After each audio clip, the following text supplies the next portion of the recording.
Grigori Rasputin didn't come from power, money, or privilege.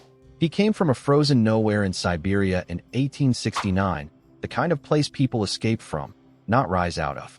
He was poor, barely educated, and known early on as a troublemaker.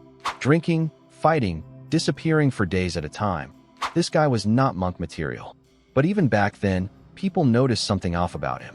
Rasputin had a stare that made people uncomfortable, like he was looking straight through you.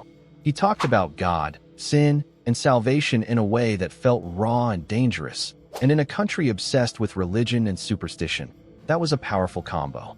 As he got older, Rasputin reinvented himself as a wandering holy man. He traveled across Russia, crashing at monasteries and villages, preaching that you couldn't reach God without first falling into sin. Yeah, it sounded wild, but people listened. Some thought he was blessed, others thought he was straight up unhinged, but word about him spread fast. Rasputin had this weird talent for reading people, picking up on their fears, and telling them exactly what they needed to hear. That skill would eventually open doors most men like him would never even get close to. At the same time, Russia's royal family was dealing with a nightmare of their own. Emperor Nicholas II ruled a massive empire, but behind palace walls, he and his wife Alexandra were terrified. Their only son, Alexei, suffered from hemophilia, meaning a small injury could literally kill him. Doctors couldn't fix it. Medicine failed. Every bleeding episode felt like a countdown to disaster. Alexandra was desperate, clinging to faith because science had nothing left to offer. That desperation is how Rasputin ended up inside the royal palace. When Rasputin was first brought in, he didn't look impressive at all. He was messy, rough around the edges, and definitely not what you'd expect at a royal court. But during one of Alexei's worst attacks, Rasputin prayed, told the doctors to back off, and somehow, the bleeding stopped. No one could explain it. Maybe it was coincidence, maybe hypnosis, maybe pure luck. But to Alexandra, it was a miracle. From that moment on, Rasputin wasn't just some visitor.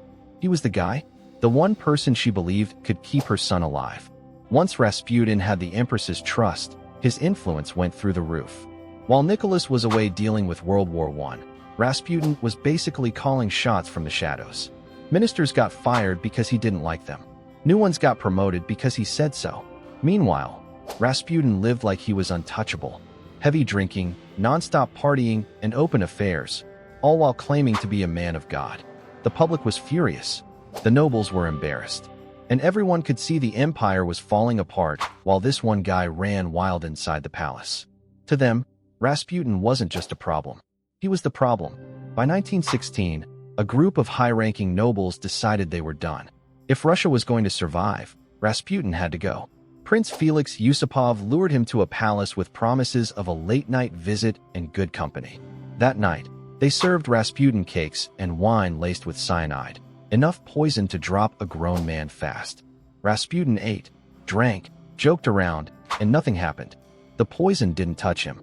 At that point, Yusupov panicked, pulled out a gun, and shot Rasputin in the chest. They thought that was it. Case closed. Then Rasputin got back up, bleeding, furious, and very much alive. He lunged at them, turning the whole plan into pure chaos. The nobles freaked out and shot him again. And again. Finally, Rasputin collapsed. Not taking any chances, they wrapped his body up, dragged it through the freezing streets, and dumped him into the icy Neva River. Problem solved. Or so they thought. When Rasputin's body was found days later, doctors discovered water in his lungs, meaning he was still alive when he hit the river.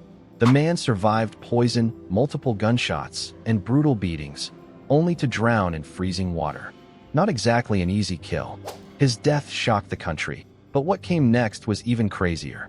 Within months, the Russian Revolution exploded. The monarchy collapsed. Emperor Nicholas II and his entire family were executed. People remembered Rasputin's warning that if nobles killed him, the empire would fall. Call him a fraud, a manipulator, or a madman, but one thing's for sure, Rasputin didn't just die. He took the old Russian Empire down with him.